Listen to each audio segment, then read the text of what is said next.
Okay.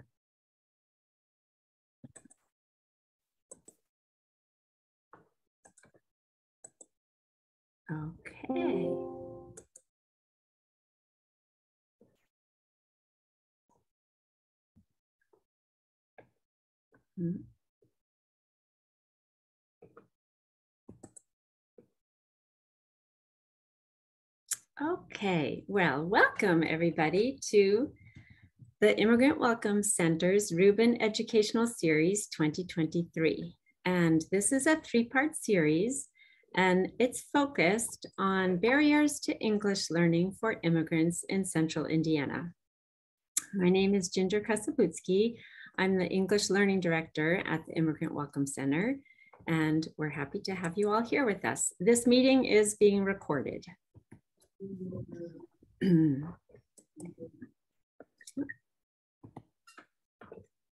Okay, whoops, yes. As we mentioned at our first gathering, the vision of Immigrant Welcome Center is to see every immigrant in Indiana thriving.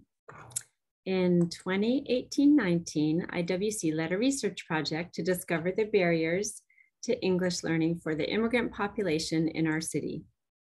Based on that research, some action steps have been taken, but we know there is much more work to do to make our city and state more welcoming and language accessible to newcomers. In our first gathering, we heard from panelists about existing barriers immigrants face. Here are some of the most common ones: transportation, work schedules and fatigue, limited literacy, health issues, family schedules and childcare, feelings of fear or I can't, no information about classes or lack of available classes, and difficult registration forms. Today, we will focus less on those barriers and more on action steps being taken. We're very excited to hear from K-12 and faith-based organizations about the steps they are taking to overcome some of the barriers faced by their immigrant parents and communities. I would like now to introduce Lisa Netch and her team from Perry Township, K-12 district. We're very excited to have them here and to hear from them. Thank you, Ginger. Thank you for all the work you've done and always including Perry in that work. There's so much we can learn from each other, and you've done tremendous work in getting all this information out and sharing with families and helping them gain access. And so that's really what I want to share with you guys today is, you know, kind of our journey quickly. And then I have Kalenga Juma, our district interpreter, on with us, and Nicole Seal, one of our EL coaches in the district, are also on to answer any questions you might have. So Nicole's very excited. I can see her. Really, our journey began with many of the topics that Ginger brought up in the beginning, you know, those barriers for families. We had a lot of those same barriers. So we were looking for partnerships and people that we could partner with to gain language access for our families. And we had a tremendous need just based on what our parents were asking for and what our teachers were seeing in the buildings. So we knew we needed to provide something here in the township for language classes for our parents. And boy, we weren't wrong. So we partnered originally with Central 9. They provide teachers for the English, adult English classes, but they didn't address any of the other issues that Ginger brought up: transportation, family schedules, childcare. They addressed some of the other things like fear. They had a welcoming environment. One of the first barriers we encountered was the difficult onboarding process for parents, the application. So we provided an orientation in partnership here with Central 9, and we provided interpreters. that I funded through our funding because we were serving our families in Perry Township. And that was the first step. And we had such a tremendous turnout. On our first try, we had about 30 families show up. The other barrier was, what do I do with my child while I'm in these classes? And our classes are offered Tuesday and Thursday evenings from 5:30 to 8:30. So for 6 hours a week, what do I do with my young children? So that was our next barrier. So I reached out to teachers in the township to see who wanted to support this program and work with us in this partnership. And again, I had a tremendous turnout. A bunch of teachers knew this was a good cause and really wanted to support it. But I don't want teachers working for free. So I funded our teachers to come and support the childcare piece. So we support children ages 3 to 12 because that's what we're safely equipped for in this building. And they could provide fine motor skills, gross motor skills, homework help, and do an extension of classroom to support their child while they were supporting themselves. So our next barriers then became, well, the schedule. They're here 6 hours, 5:30 to 8:30. When is it a good time to have a good meal and a family meal? So I partnered with Second Helpings, and now that our kitchen is now completed in our building, we'll be providing a hot meal for the teachers, for the C9 teachers, for the parents, and for the children. And we'll sit down family style. And it's also an opportunity to build that language around the dinner table, have a nice family dinner. So our last barrier then became transportation. And that's really kind of our one right now. I'm trying to build some partnerships with Indigo. We have a bus station or bus stop right like 1 block away from us, but you know, helping parents get that system again might be a good talking point. Central 9's on board. They'll do that teaching in the class. And then hopefully we'll have some Indigo passes that we can give parents. So all of this happened because we listen to our families and we gather information. We watch the growing needs and growing demographics of our township. And then we tap our families as a resource and we ask them what are the needs. And that's really why I brought Kalenga and on this conversation, and Nicole is part of that as well. And I'll have them share as well. But we started a community circle group where we can kind of gather and listen to a growing community in our township. And that growing community is our families that come to us from the different African countries. So we started a council. It's called Perry Talk. It's Perry Township African Leadership Council. And it is comprised of community leaders, parent leaders, student leaders, and educators that are in our schools that have this growing population to serve. And we brought everybody together once a month to share ideas and really to learn from each other. So I'm going to stop talking about our journey and I'm going to really let Kalenga share in that, because that really came from Kalenga bringing a need to me and then us coming together to react to that need and develop something. So Kalenga, I'm going to ask you to share Perry Talk and your journey in that and the benefits. All right, thank you. Hi, everybody. I'm Kalenga Juma. Like she said, I'm a tutor translator for Perry Township Schools. The idea really behind Perry Talk is broad, but I'm glad they accepted it and we have it now. The idea was to help our families, parents, and students, and not only parents and students, even teachers as well, because a lot was going on. You get a call, oh, this particular student, this and that, teaches, oh, I don't understand how to probably help them understand the American education. So from that, I sat down and talked to Mr. Patrick, who's also a tutor translator at Southport High. What can we do to help our families or our students?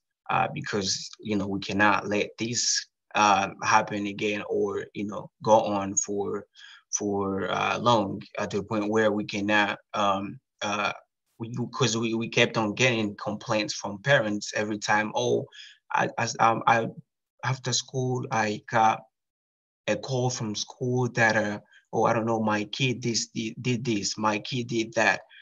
As you, as a tutor translator, what did you do? I know you know me, I know you know my kid. Why didn't you stand up for him or her? And I'll be like, okay, I understand, but your student or your kid probably just don't understand the American education system. So that's why we came up with the Perry Talk. The benefit really, again, is to help our parents. My story, just a little about my story. I'm from Tanzania. I've been in the US for about 7 years now. I can tell the struggle my parents went through trying to help me with my education, lack of uh, not understanding English, or lack of not knowing what to do when a student is in a certain problem. That really created this difficulty for my parents to the point where they gave up. Because I remember when I graduated from high school, they really wanted me to go to college, but since they didn't know exactly the process for a student to be in college, they just told me, you just do what you can do to be in a college, because we don't speak English, we don't understand the school system here, so you just do you, and help yourself.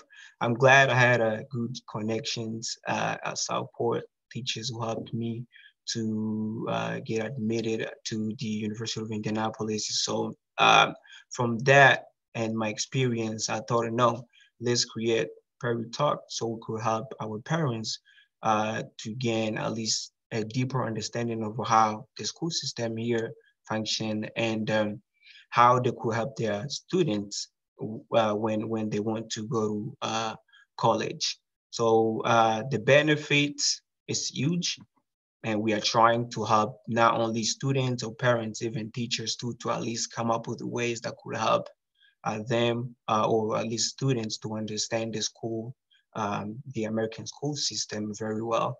And I'm glad that every time we do the Perry Talk meeting, I'll go to the students and I'll talk to them, try to remind them and encourage them to be in a group and to participate, to bring ideas, so we could help each other, not just them, teachers as well, and to help them just be success in life, or successful, sorry, in life.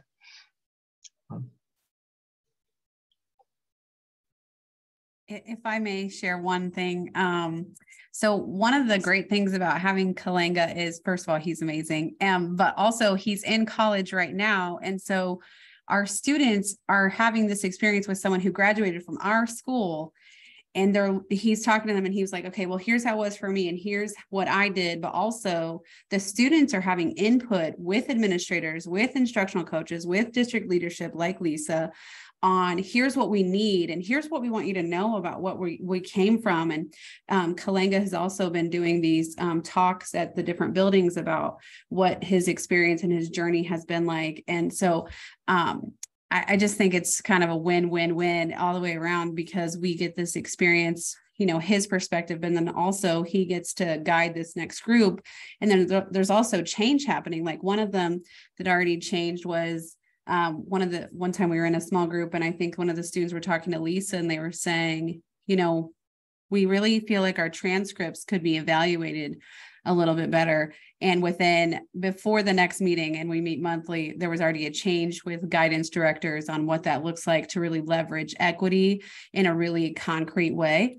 And so it's just been really amazing to see the conversation. And, we develop a mission statement and the two-way conversation.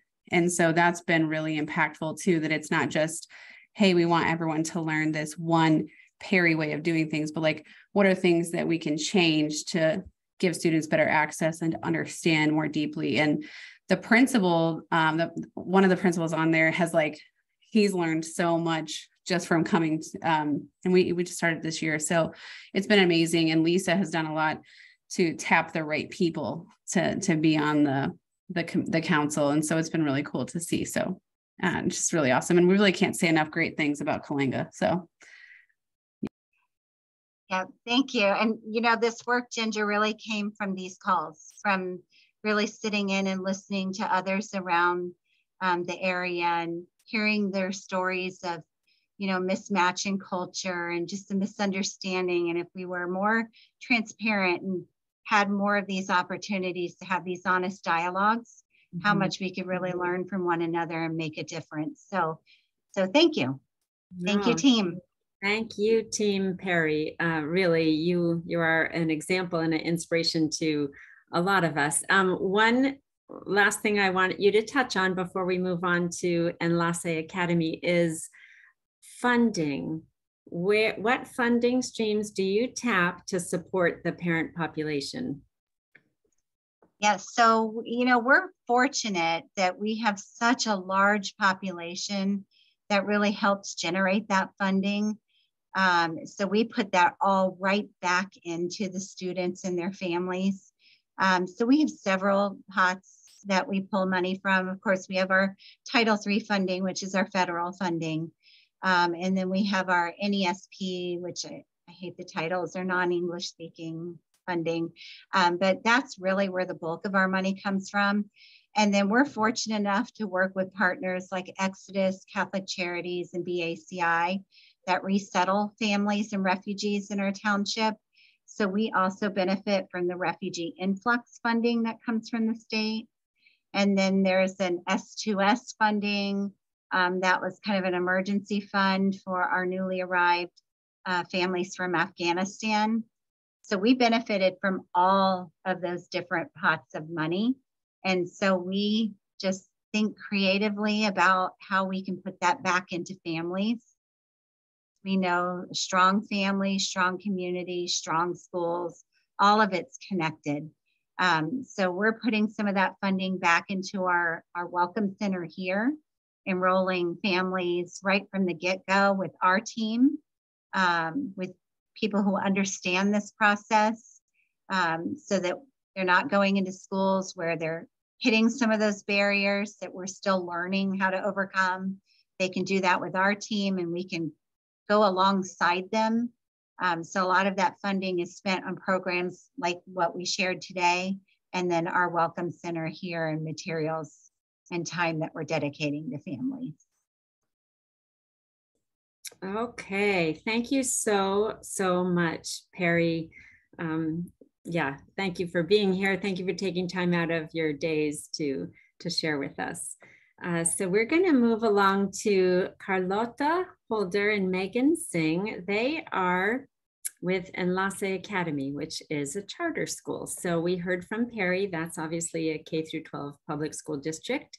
And now we have the privilege to hear from a charter school and how they're overcoming barriers for their ELL parent population. So take it away, Carlota and Megan.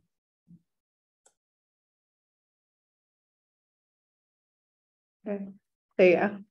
Well, first, Ginger, thank you so much for inviting us, because I've heard about the power calls through my sister and through others through the channels when I was working in Warren Township, and I just know that you move mountains and make waves in the community. So it's really cool to come in and get to hear some of the things that the other schools are doing, and it removes that feeling of being alone in this, because sometimes it's like we're the only ones doing it, but we're not. So thank you. All right. This is me, right? Yes. Okay. So I've been at Enlace. This is my 7th year as director or coordinator. And our school population has been made up of over 70% of multilingual learners. Almost 92% of those multilingual learners, their first language is Spanish. And then 5%, we've had an increase in Haitian Creole as the first language. The most local adult education programs fill up quickly, so we are closest to Washington Township with Northwest Middle School, only a few minutes away. Parents have asked for English classes in previous years ever since I've been here, so it's been a 7-year dream of mine for this to come to fruition. And really, what it took was the right hire, which was Megan, to really lead the charge in an adult ed program here locally with our families. And obviously the reason being they want to be able to better communicate with the school and the teachers. They want to be able to help their children with their homework, and then just an overall need for English to interact with the local community here. Although sometimes it is very hard because locally they can use their first language, as we are in the middle of the International Market District. I know Megan sometimes jokes and tells the parents, like, try and go somewhere that's not Guanajuato, so you can try and use, your English in a natural kind of environment. Yeah, and so I wasn't on the last power call where you guys talked about the identifying barriers. So it's funny that these are the 4 that I had chosen. These are the ones that I had noticed when working for, I worked in Warren Township Adult Education as an assistant and a teacher for 3 years before coming to Enlace. And I actually came to Enlace so I could learn how to better support emergent readers, because I knew that if I worked with children, I would be able to carry that over to working with adults.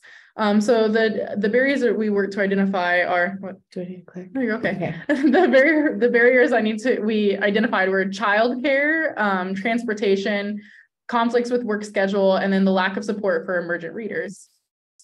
So one of the ways the first one is childcare. So we find Enlace staff members who are willing to work Saturday mornings from 9 to 12. And we pay them $25 an hour to watch children. Similar to Perry, our ages are 4 to 12, mostly because our school services K-8, so we have ages 4 to 12 within our school. We're also flexible in terms of, I sometimes have students, adult students whose children are under the age of 4, and they will sit with their parent during class. It's never a distraction. They're never crying babies. And if there are, they step out very quickly. It's never been an issue. So sometimes we have little newborns joining us for class.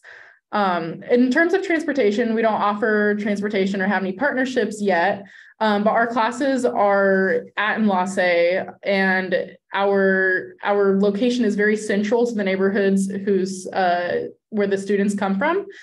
So we're within walking distance. We have lots of students who walk to class, and we're also close to other large apartment complexes. So this is more just like a convenience factor where we're closer to the parents than a lot of adult education service providers are. In terms of conflicts with work schedule, before we determined the schedule for our classes, I surveyed the parents who were interested in taking the classes. Saturdays were 110% the most popular. And so I was willing to work Saturday mornings, and again, 9 to 12. And it also helps because parents are not burnt out in the evening. It's easier to wake up and go to class on a Saturday morning than it is to work all day and then go to school, because a lot of our parents work a more traditional work schedule Monday through Friday, because that is what aligns with when their children are in school. So they have more of that flexibility for Saturday mornings. And then lastly, the lack of support for emergent readers. I've been talking to Ginger lots and lots, as always, and she helped she helped me access the L1 reading diagnostic tools for me to use during our second orientation.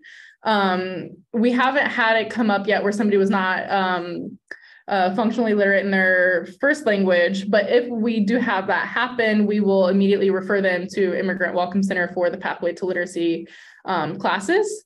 Another gap that I noticed is that assuming L1 literacy does not mean that English literacy is going to be, easy or acquired already. So we do explicit phonics instructions during our class every week, and we mimic that phonics instruction to match the OG instruction that the children are receiving during school. And we tell parents, this is exactly how your children are learning, so you can take this home and teach your children. So if this is easy for you, just learn this method, go home and use it. And if it's difficult, then you're learning. So it works.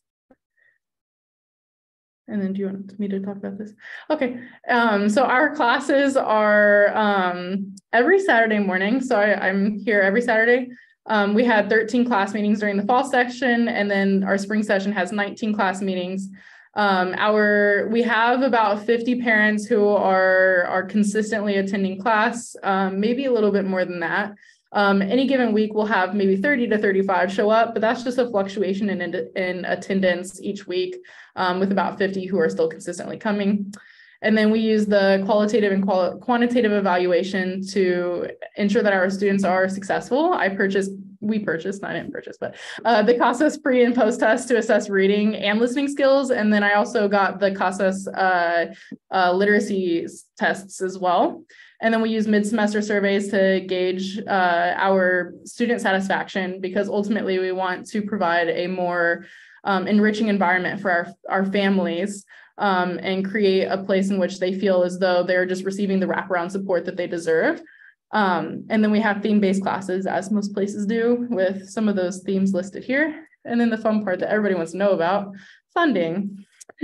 Yes, funding. So we're currently using our Title III funds. I deleted Title I. I don't know why it's still showing up there. But we do not use Title I funds. We're using our Title III funds, and we're using our ESSER funds. And then really, after, hopefully we can grow this program and have outsourced funding from our local community here in the international market district, as it would benefit not only families, but also places of business for students to acquire, for adults to acquire English. You want me to share from? You can do it. Okay. And then, so this right here is, we have two of our parents that come to class every week. And then we have little baby Montse. She is in first grade. She started the year at a phonics inventory, I believe it says 9, right? 9. And now she's at a level 42. And that's just one of the tools that we use to measure student progress. But her parents also come every single week to class and are incredibly engaged. Her little sister is also attending and receiving childcare during those Saturday classes, and she will begin kindergarten this year.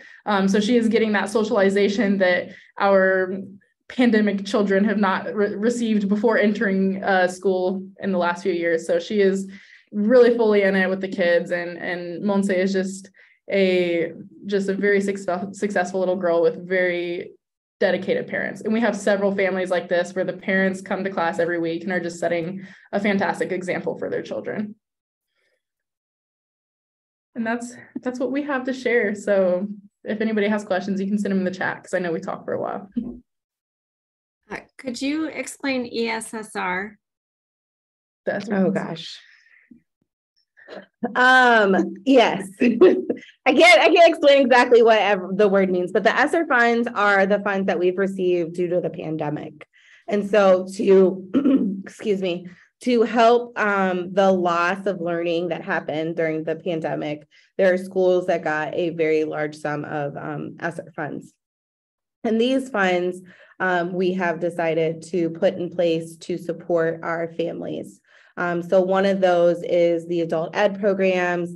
We'll be doing home literacy visits here in the spring. So that'll help pay for the stipends for teachers to go and do those home literacy visits. Really just, during the pandemic, we weren't able to make that family connection in the homes because there were so many restrictions on being together, basically. And so we really, before the pandemic, these are some of the things we had already done and unfortunately had to take a few years off from doing because of those restrictions. And so to get that going again, we are similar to what Perry is doing, as investing that money back into our students and our families.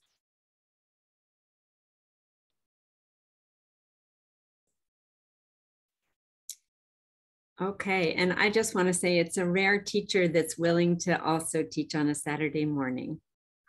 But hear me out, Ginger, because I come every Saturday morning. I have another coworker on my team, on the EL team, who also comes every Saturday. We have somebody who signed up for almost every single Saturday for the childcare. We have an assistant now taking care of administrative duties. And then we have another teacher whose husband is taking my class. And so she comes every week. So we have 5 people. So if you love it and you feel like you're part of a community, then you're just spending time with family on Saturday mornings.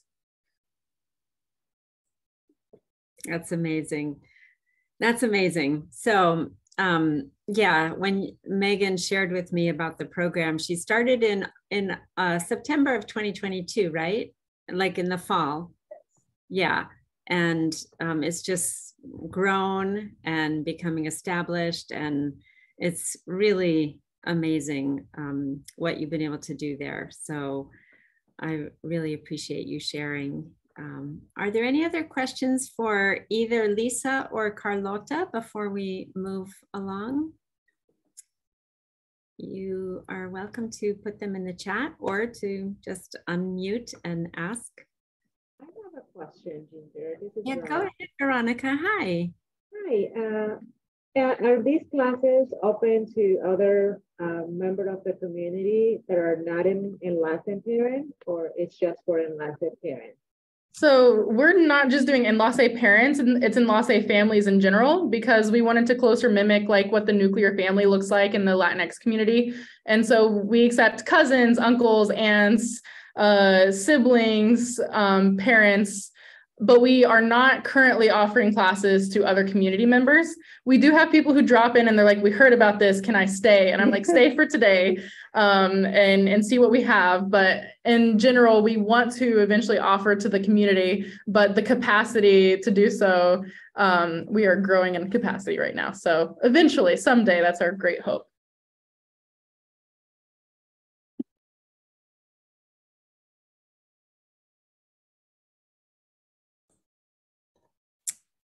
Okay, any other questions? Okay, before we hear from Amy, I just wanted to share something related to what Lisa shared and also Carlota. You noticed I asked them both about funding because I think that's a big question. Where is the funding coming for support for the parent populations of these 12 K-12 schools? So I am not in the K-12 school system. So this is new for me. For those who are in the K-12 school system, these are very familiar.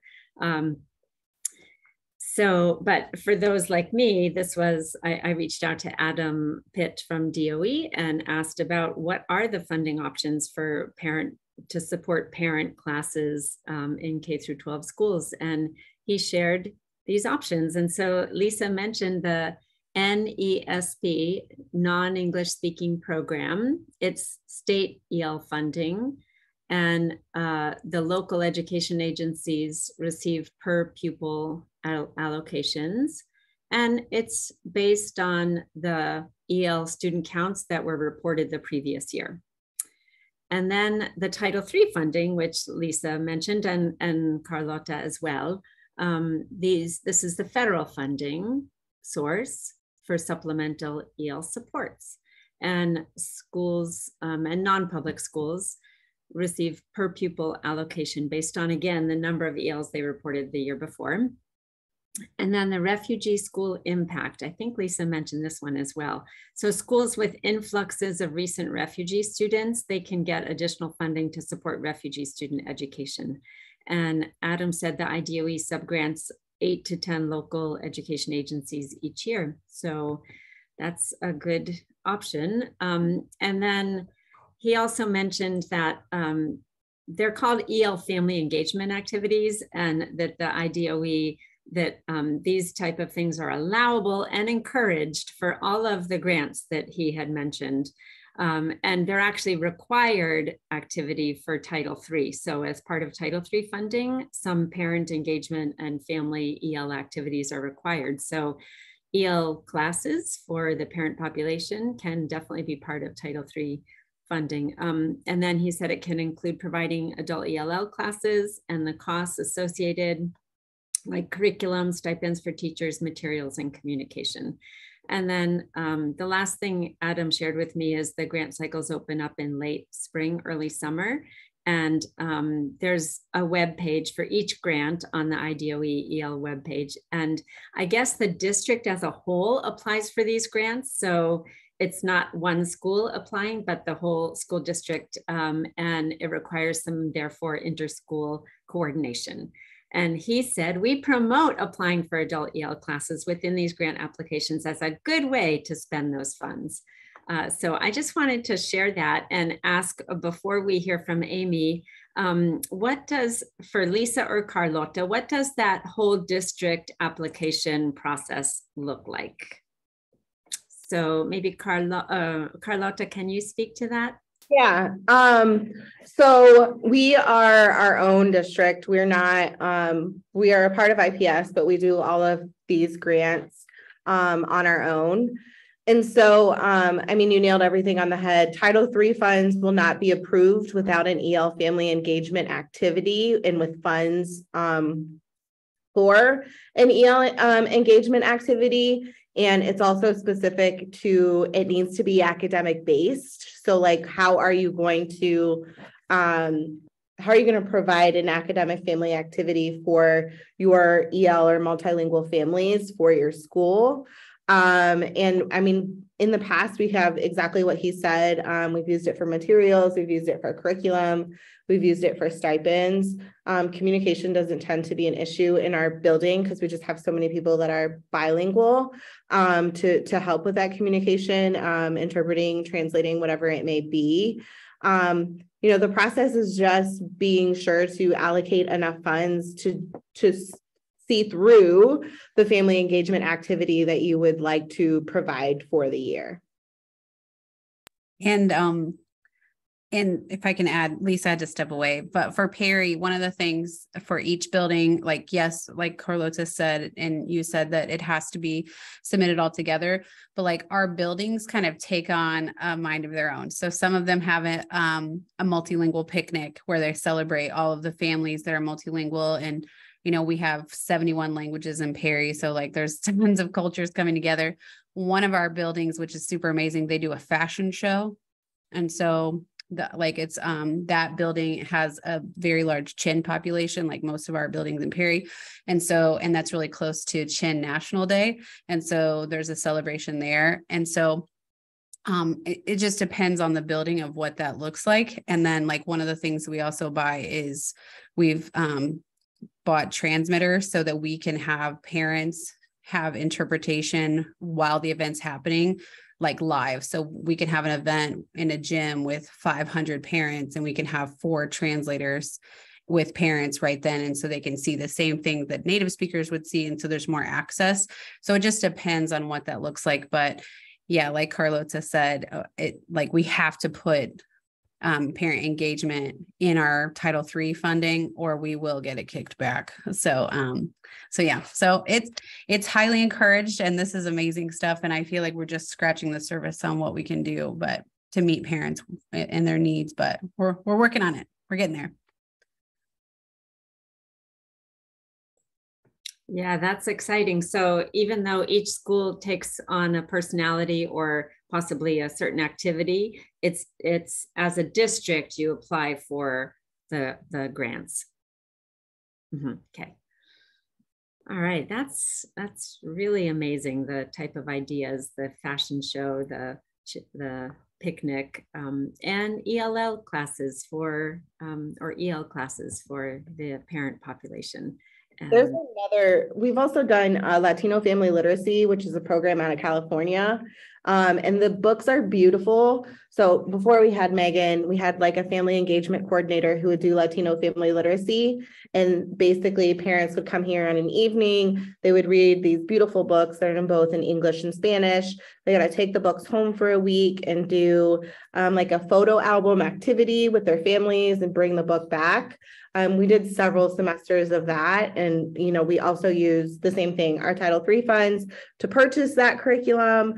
And now we have it and we can use it again and again. So it is a great allocation for resources to empower our families and parents in terms of academic engagement with their children.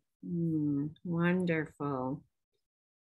All right. Well, thank you so much to Perry and to Enlace for taking time out of your schedules to share with us. We were going to have Heba from MTI School of Knowledge, but she's not on the call. I think she's not able to. So we're just going to move right into hearing from one of the faith-based solutions, which is Amy Mitchell. She's here to share about Faith International English classes. So go ahead, Amy.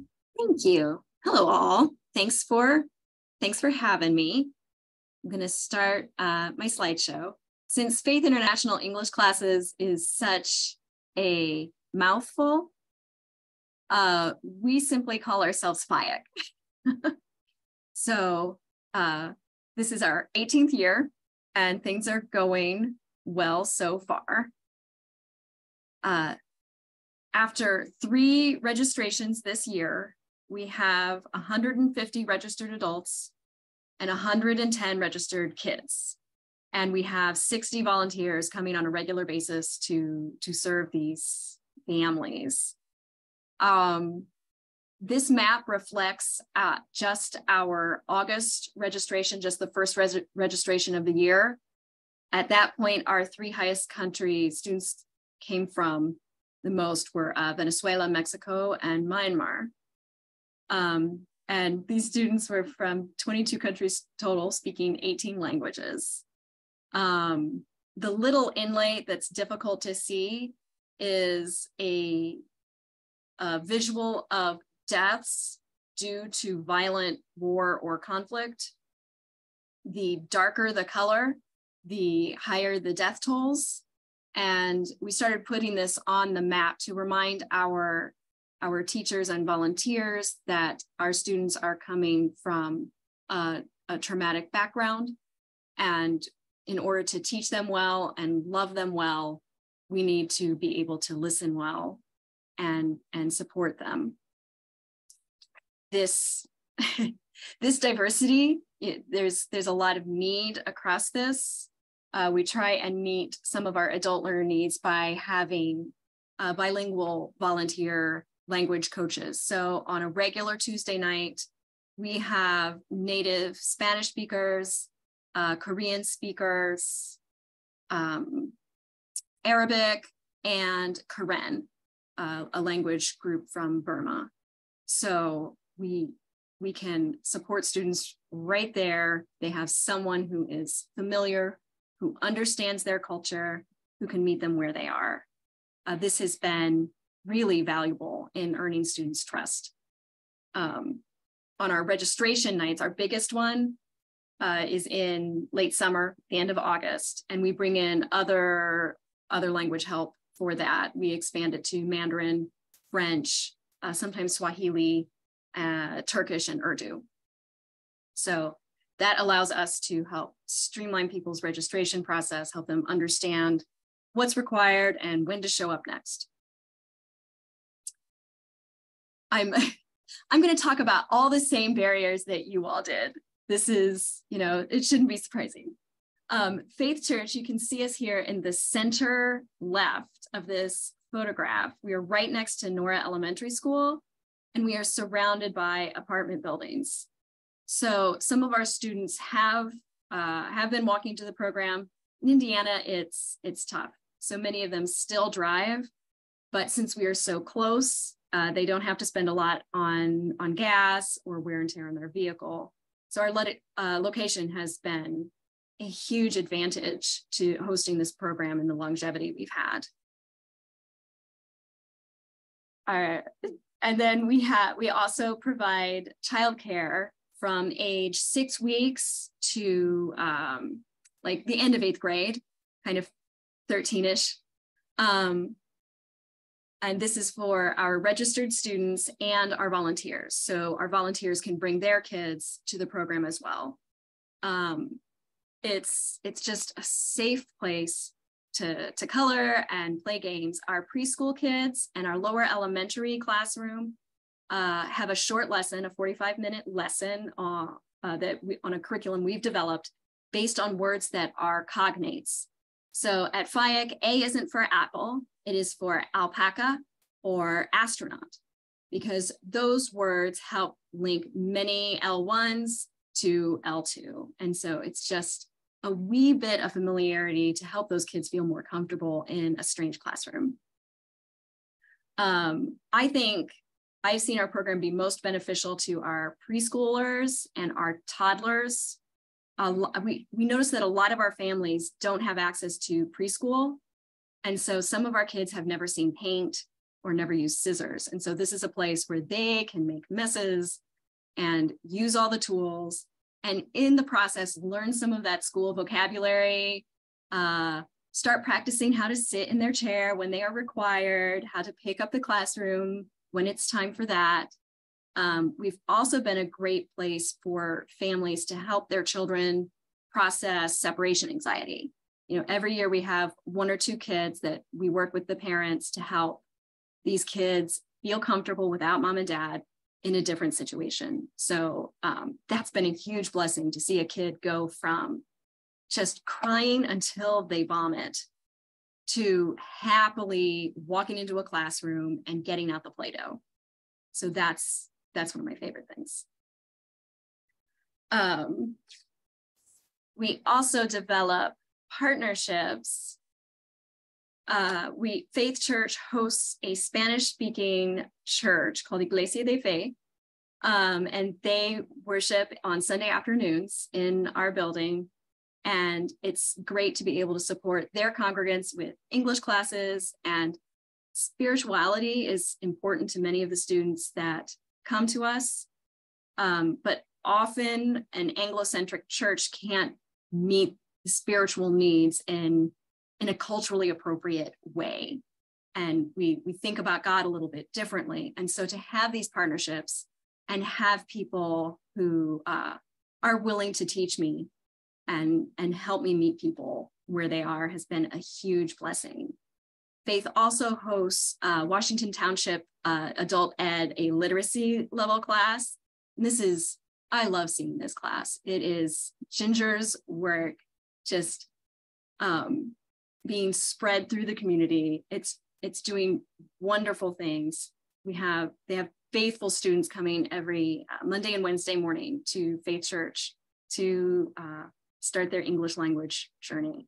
And it's been a joy to work alongside Mary Lou and trade students and trade ideas. So that is FIAC in the briefest of nutshells. And you can learn more about us at our website using the QR code, or reach out to me anytime via Faith's texting system or our main email there. Any question? Okay, thank you so much, Amy. Does anyone have any questions for Amy and the program at Faith Church? I think, yeah, you can maybe, yeah, stop share. And so there we go. Hi, this is Chris Roach, and I had a question for Amy about the Faith program. Regarding your staff, are they all volunteers? Are they members of your faith community? Are some of them trained teachers? Can you give us an orientation to that? Absolutely. Several of our lead teachers are trained. We have currently 6 adult classrooms, and each classroom has a main teacher who does most of the new information presentation and the planning of the lessons and several coaches. So there are tables of students led by a coach. So the teacher has eyes and ears to help them say, hey, this person just is struggling with pronunciation. Can we support them another way? So we have a lead teacher experienced in planning and teaching, leading the classroom, but none of them are paid. They all come in and volunteer their time every Tuesday night. It's a great gift. I'm so thankful. Did that answer your question fully? It does. And then in addition to that, I'm wondering about the span of levels, if you will, among your adult learners. Mm-hmm. Are they primarily, lower level? Do they span nearly fluent folks? Can you tell us about that? Yeah. This year we have very few nearly fluent folks, but that fluxes from year to year. This year we're seeing a lot of brand new learners who give you the blank stare when you say, where are you from? So we, after our January reg, we opened up a fully bilingual Spanish-English basic level classroom to support some brand new people to the country with a Spanish-speaking teacher and a Spanish-speaking coach to help them not only pick up the language more quickly, but to help bridge those cultural issues, the questions you have when you come to a new country. So our class levels span from very basic to our level 4 learners, and that level is very fluid, and it's got people brand new to that level of learning, and people who have been coming to that level for years just to hang out with their friends. And then one last question regarding curriculum. And yes. Is this, do you have materials that you've ordered and used? Have you designed your own? Just generally. Thank you. Yeah. So this year is our first year with a new set of curriculum. 2 years ago, we developed a scope and sequence of goals that can be met, and we only have 60 hours a year. And so most curricula are written for something much broader than that.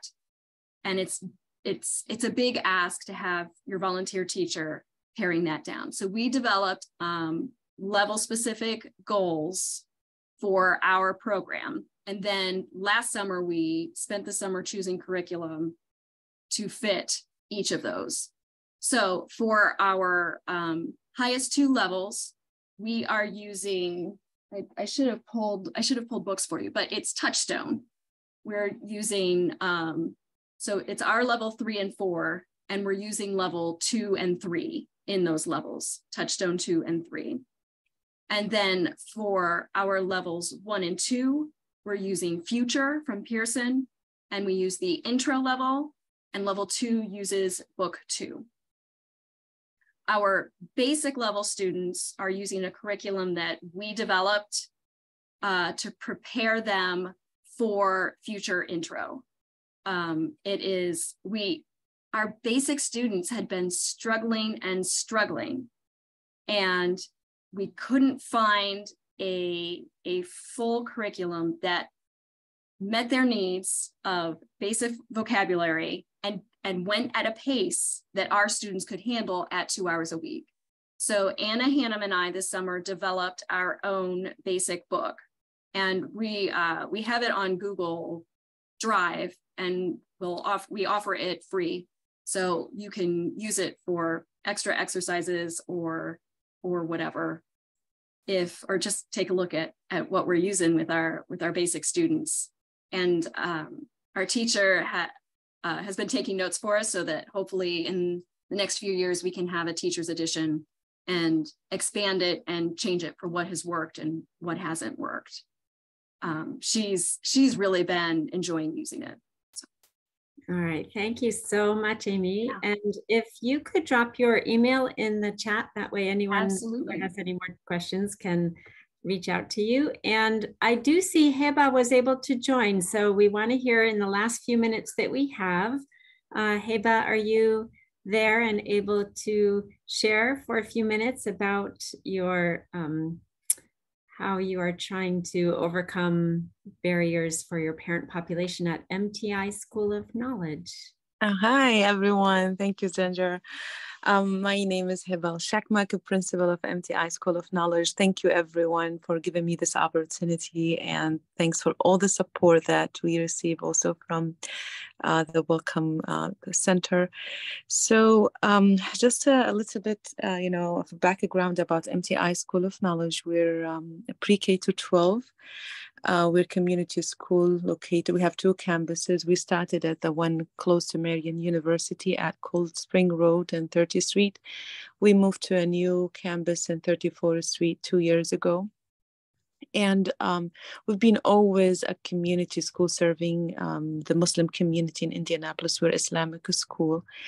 And recently we started to see growth in our enrollment, which is great, and we're happy to be able to accommodate our growth in the enrollment with this new campus.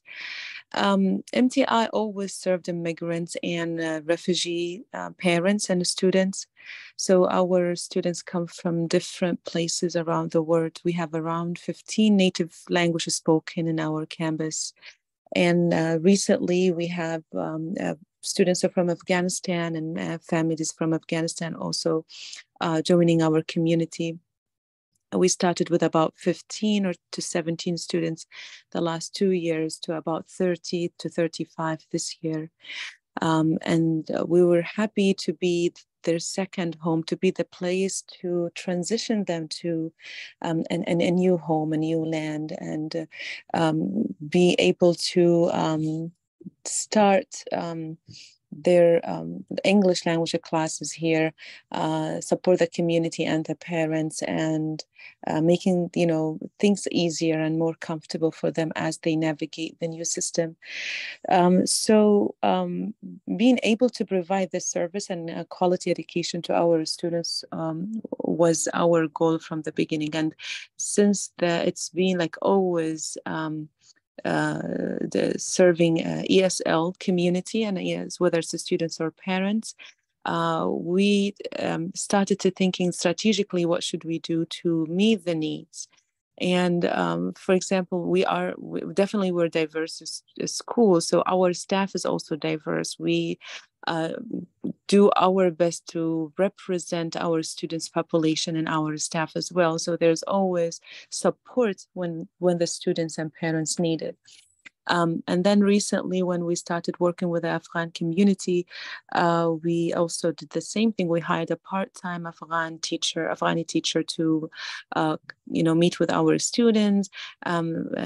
Even if she just comes to ask, for their needs, what help they need, or what some counseling sessions with them, that was really a great support, and we see changes and in their academics and their well-being, and we do our best also to provide holistic approach when it comes to education here at MTI. So it's just we're proud, to be able to support our community. And when we started our partnership with the Immigrant Welcome Center a few years ago before Corona, we provided classes for parents at MTI location. And then we couldn't continue because of Corona. Then this year we reached out to the center, and they were amazing to immediately respond and immediately be available. And we started to think outside of the box, like how about we provide the classes here and open it to the whole community, not just MTI parents. And we're so happy to see that is actually happening. And we have classes here at MTI. We provide the childcare, because I know it was a challenge from previous courses. So we were able to provide the childcare. We have a daycare center in the other location. So we have experience in providing high quality childcare as well. So that was a great support for parents and community members. Mm-hmm. And we're excited about it, and we're looking forward to continue our partnership. Yes, thank you so much, Heba, for sharing. Thank you. Yes, MTI has been a wonderful partner for the Pathway to Literacy program. We're in still the pilot phase. It's our last session for pilot classes, and we wanted to connect with the K-12 school to bring the childcare piece, and then we are providing the adult learning piece per Perry's model. So it's been a wonderful partnership at MTI. So our time is finished, and I want to thank you all. Thank you so much, Hiba and Amy and Carlota and Megan and Nicole and Lisa and